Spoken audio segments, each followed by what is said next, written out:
So we're going to go ahead and deal with chain modulations.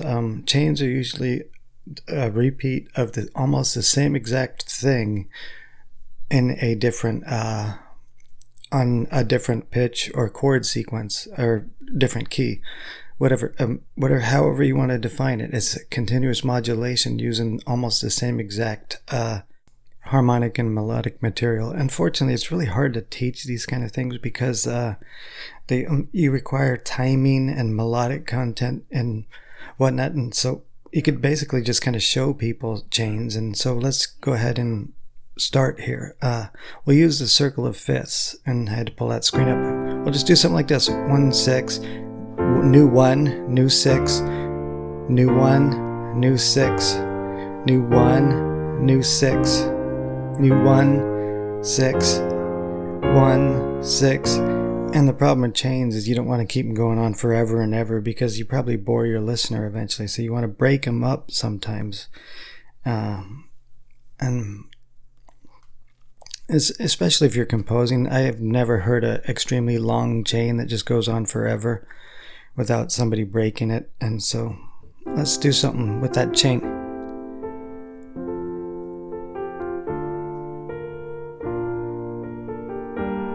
Making it musical.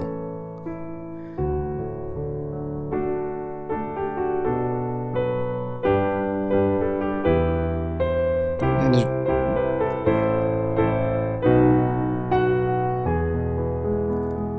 okay, so I used that chain and then broke it out. Just 1 6. And just going counterclockwise in the circle of fifths, and then I use this as the 4 chord of D major, borrowed 4, and then D major. Now I changed it. That was a break in the same, and then I started repeating the 1 6, 1 6, 1 6. Did a similar thing. That is a 4 chord in E, borrowed 4. So there's a way to chain pivot, but make sure you make it musical, and break it up. Repeating the same chord sequence in a different key. Okay, so let's go to G. 1 5. And that's where do you expect it to go? So 1 5 3 4. Now that's your new 1. Now around the circle of fifths. So new 1, same sequence, new 1. Okay, so 1 5 3 4. Now 1 1 5 3 4. That's your new 1 1 5 3 4. Okay, so it's going towards the counterclockwise in circle of fifths. So repeating the same chord sequence and in your new key. So let's do something where we go upwards. We'll use Lydian, for instance.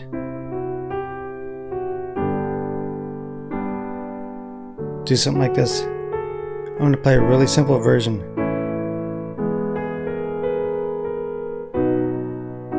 Okay, I'm just continuously going clockwise around the circle of fifths. So just make it musical. And then break out of it here.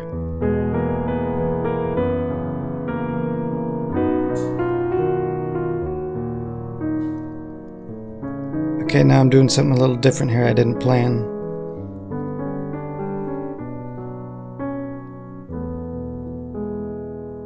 We'll use that. It's kind of like a tritone pivot. Tritone meaning diminished fifth, or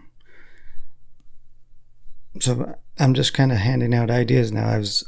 I kind of went using the same melodic idea. So now tritone pivot, up a minor, up a third,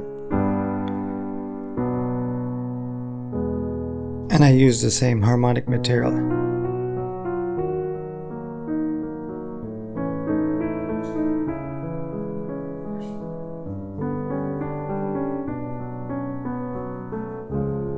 Okay, now I didn't land on the same chord as before, but that's fine.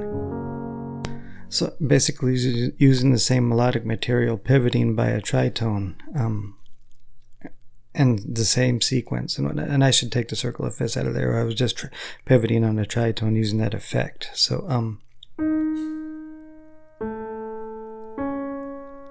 that was the root movement, so when those pivots.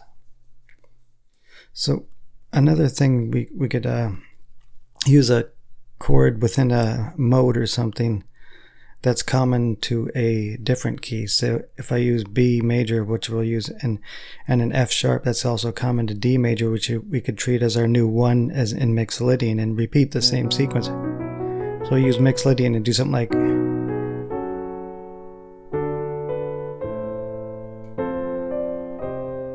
okay, that's 1, okay, 5, your new 1, 5, your new 1, 5, Mixolydian, continuous Mixolydian modulation. So just using 1 and 5 of Mixolydian. Let's do it musical.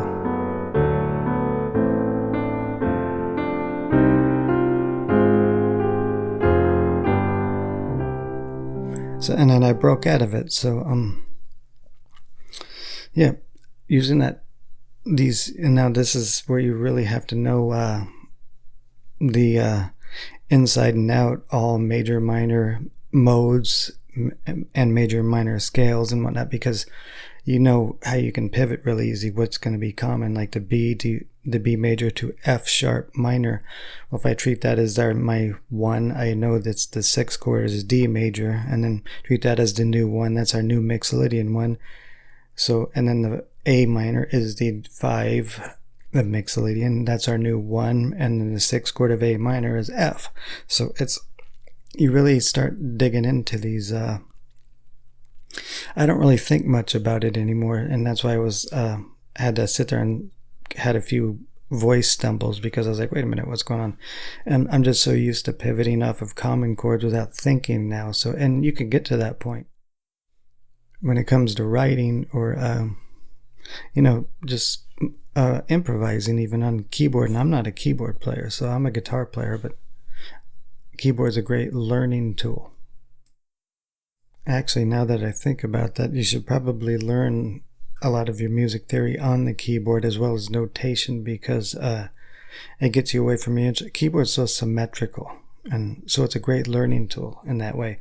And one octave to the next, it's literally the same setup. So unlike guitar, you could play the same chords in a whole different positions. So